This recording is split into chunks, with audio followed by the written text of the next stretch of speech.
good afternoon. How is everybody? Good? Good. I'm going to need a little bit more enthusiasm this afternoon. How is everybody? You guys sound like my reaction when the Blue Jays don't cash men in scoring positions. So I'm really expecting a lot of excitement. We've got a terrific program for everybody this afternoon. Welcome to the second annual Unmatched Gender Equity in Sport Conference. To begin, I'd like to acknowledge the land we are gathering on today. We're meeting on Treaty 13 lands of the Mississaugas of the Credit First Nation. We also recognize the traditional territory of the Huron-Wendat and the Haudenosaunee. We also recognize that the city of Vaughan is home to many First Nations, Métis, and Inuit people today. We now have a special welcome prepared by Gimaa Chief Stacey Laforme. Our Stacey Laforme is the elected Gimaa of the Mississaugas of the Credit First Nation. Born and raised on MCFN, Gimaa Laforme has served his community for over 25 years.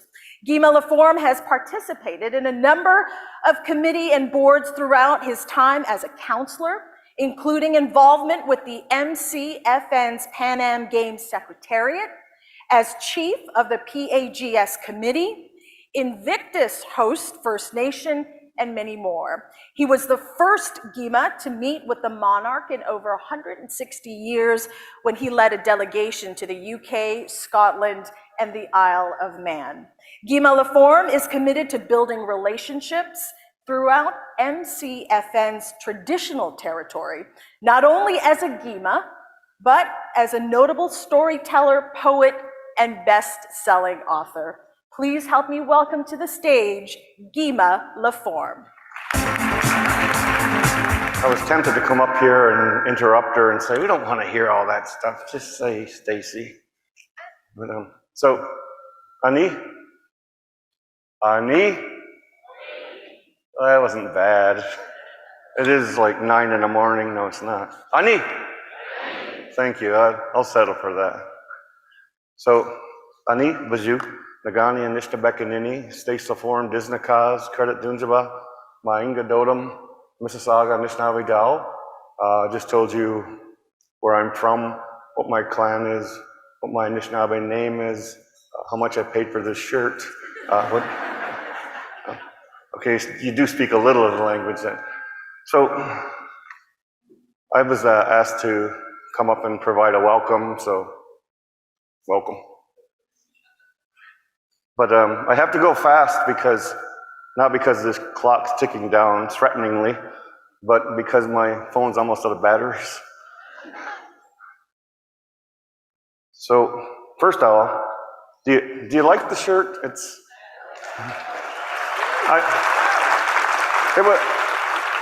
It was a gift, but I have a lot more like it, as you can imagine. Ribbon shirts galore, and I wear them wherever I go because I want people to know that we're still here, and we're proud of who we are. But I was in a store in Toronto one day, and a man came up to me and goes, "That's a nice shirt." I go, "Thank you." And he said, "It takes a special kind of man to wear a shirt like that." So I chuckled and said, "Thanks." But the truth is, when I was young, I'd have been too afraid to dress like this, too ashamed of what others would say or what I thought they would say. But the truth is, we should never have to change to fit into society. The world around us should adapt and embrace our uniqueness. And that's a fundamental principle of life that we sometimes forget.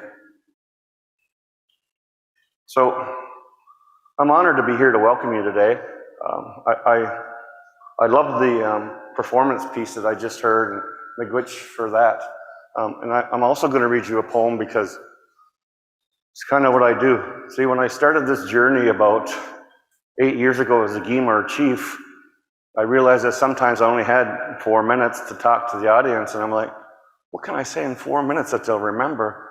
So I recognize that arts do so much to bridge gaps and bring us closer together. So I said, I'll use poetry because that's what I do. So I start using poetry in all my openings and all my events, and I think that helps people share a connection that's stronger than just giving speeches. So I'll read you one now, if you don't mind. Well, it doesn't matter if you mind, I'm going to do it anyway. It's called, Who Am I? Who am I? Where do I belong? It is a question that all seek to answer. Some people will try and tell you who you are or who you are not.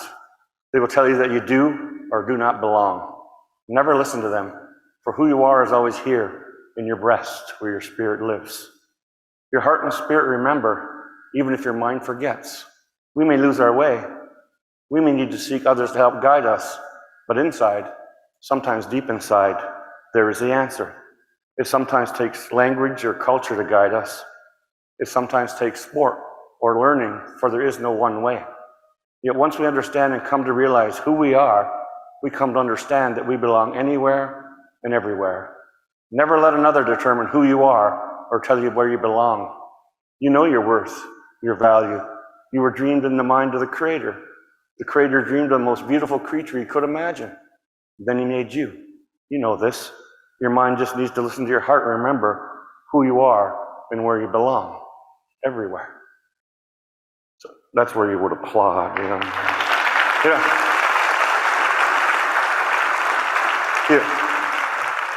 You don't have to applaud, but I'm a very patient guy and I could be up here for hours.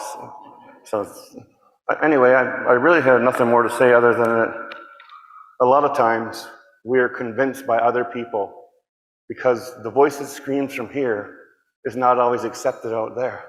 And so sometimes people are convinced that, okay, well, maybe I don't belong. Maybe this isn't who I am. And that's bull. I mean, if you let another person determine who you are, that's on you, not on them, because you always know. So we say miigwech, which means thank you, and we have no word for goodbye in our language, so we say mamapi koagman, which means I'll see you again later. Miigwech. Thank you very much. Matt Chapman, eat your heart out. Forget that Chappie Couture shirt. That's the shirt we should be giving out at the Rogers Center.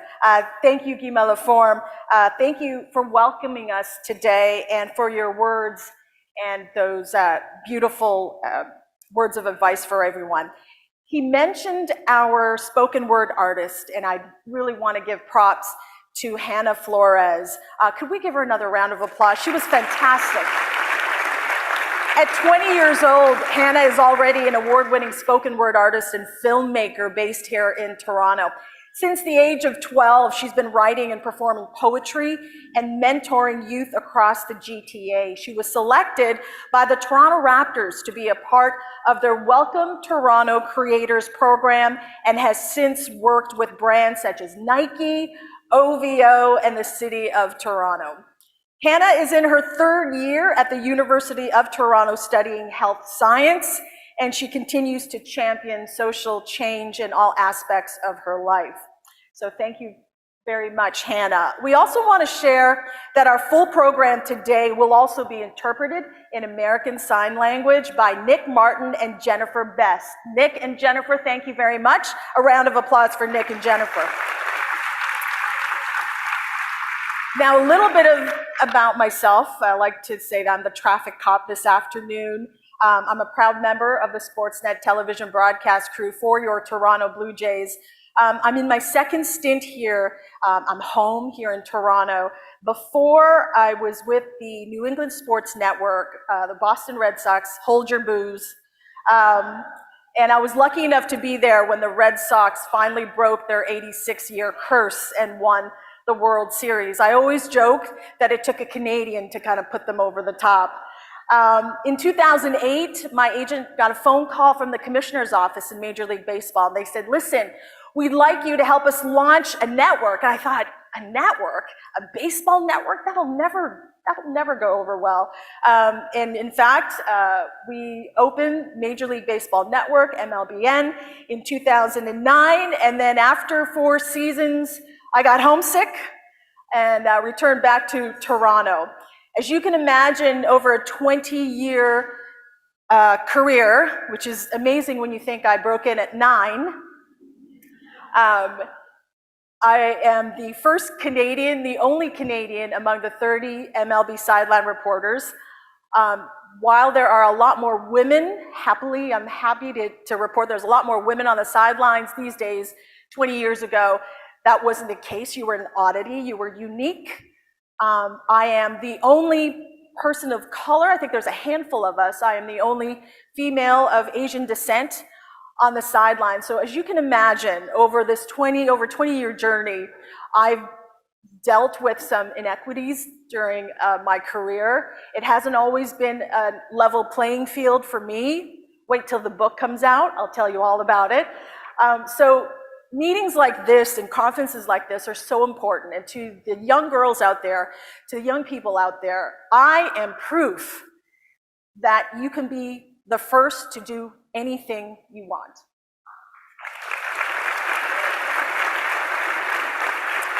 So let's take a moment now to thank our sponsors and supporters who've made this event possible. Thank you to our presenting sponsor, National Bank, whose significant investment into the advancement of women and girls in tennis in Canada makes this event and Tennis Canada's broader game set equity initiatives possible. So thank you, National Bank.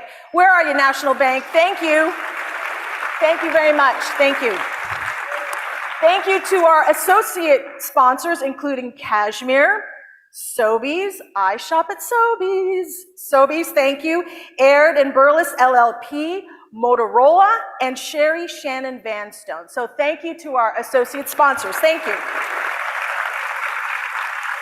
Game Set Equity is Tennis Canada's ambitious and holistic strategy, which aims to advance equity for women and girls at all levels in the tennis ecosystem here in Canada, from playground to the professional tours. Out of this strategy came the Unmatched Gender Equity in Sport Conference, where we're here today. Last year's inaugural conference focused on impactful conversations about gender equity in sport, anchored in a call to action to everyone. This year will move us forward by sharing viable steps to help advance equity, allyship, and inclusion for all women and girls within sport and beyond. Today, we are bridging the gap from conversation to meaningful action and have built our program agenda into 3 distinct segments: game, set, equity, which you will learn more about later on. Thank you all for being here once again and for contributing to a more equitable sports system here in Canada. A few housekeeping notes. Pay attention. Washrooms, very important. Washrooms located in the lobby just outside of the conference doors. Unmatched also has organized a few activations in the space, including a visual and interactive art piece and a photo booth to capture your best smiles. The interactive art piece allows you to participate in a visual storytelling of your experience here this afternoon and will be facilitated by Alina Gutierrez Mejia. Alina is the founder of Visual Versa, a creative consultant, visual notes taker. She's also a training designer and facilitator. Her collaborations vary from designing creative interventions and digital products, so community initiatives and digital products. Stop by her art piece located right over there. She's hard at work to give life and color to your ideas this afternoon. Okay, everybody look at the center of your tables. On your tables, you will find a different fact or a stat related to equity. We encourage you to talk to your neighbors throughout the space, as we have close to 50 different stats on these unique cards at each table, and some of these facts are really quite surprising. Also on these cards, you will find a QR code for Slido, which, if you're not familiar, allows you to submit questions that may be asked during 2 of our segments. I'm almost done, the housekeeping. All you need to do is point your camera at the QR code and follow the link and instructions. Wi-Fi information, by the way, also listed on the slide. So as part of today's program, we have a special segment that will feature audience members to participate in a fun yet competitive game. Now, we're gonna take you down memory lane for this game, like the Wayback Machine. And if you're like me, you have a passion for competition, you have to sign up. So don't be shy, sign up now for your chance to come up here on stage later in the program. I promise I won't embarrass you. We'll have a lot of fun. So go ahead and sign up now. We also want to remind everyone to please keep flash photography to a minimum And of course, mute your devices. If you're posting on social media, okay, Mom, if you're listening, tag @Tennis Canada on Instagram, X, formerly Twitter and Facebook, and use the hashtag Unmatched23. So do plenty of that this afternoon. Without further ado, I'd like to welcome Ula Ubani, a recognized thought leader with deep industry experience. Ula devotes a great deal of her time to the not-for-profit sector, which includes being the chair of the governance committee at Tennis Canada. Please help me welcome Ula Ubani. Ula. I still get a thrill from seeing all these people all in a room together. I think it's like coming out of the pandemic. I'm still quite excited. So thank you all for coming, and thank you for those of you that are joining virtually. I was raised an optimist.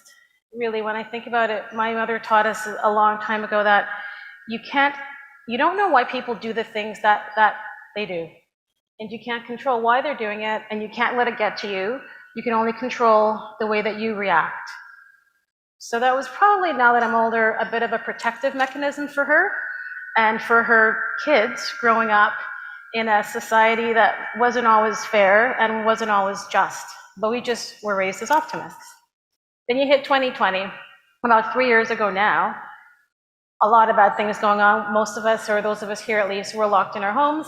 And then there was a collective social reckoning with George Floyd. And that made people start speaking and start thinking. And that brings me to another premise that I employ often, and is that bad things don't always happen because of malice or bad intent. It's often just that people haven't thought through. I think the actual quote is that people are just stupid, but that's kind of harsh, so I've kind of framed it differently. And that's been attributed to Hanlon, Napoleon, a bunch of people, and we actually still say it now. So when you think about thinking it through, when you think about the issues that we will be talking about today, about equity, about inclusion, about diversity, I'm of the belief, and I'm choosing to believe this, others might disagree, and that's fine, that we just haven't spent enough time thinking about it. And speaking about it openly, clearly, critically, difficultly, is the first step to actually thinking it through. So that's what we're going to do today. So we're here.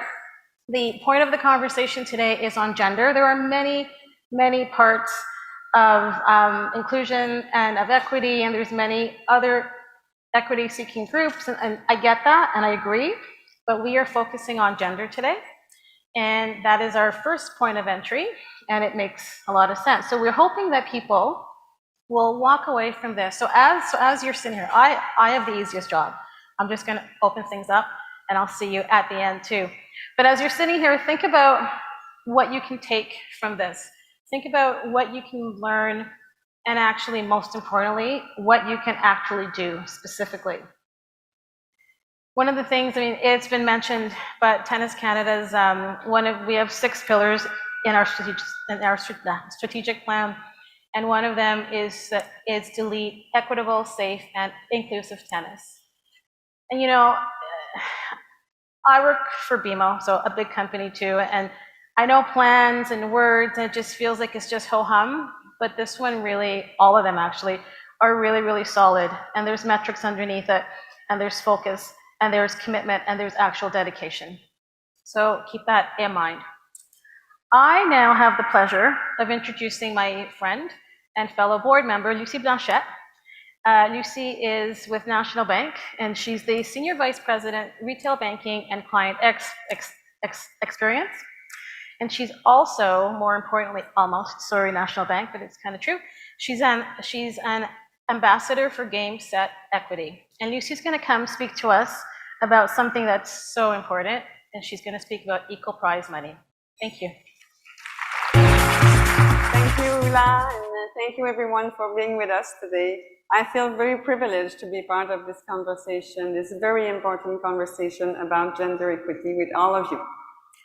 20 years ago, almost 20 years ago, National Bank has been working with Tennis Canada to promoting tennis through various initiatives.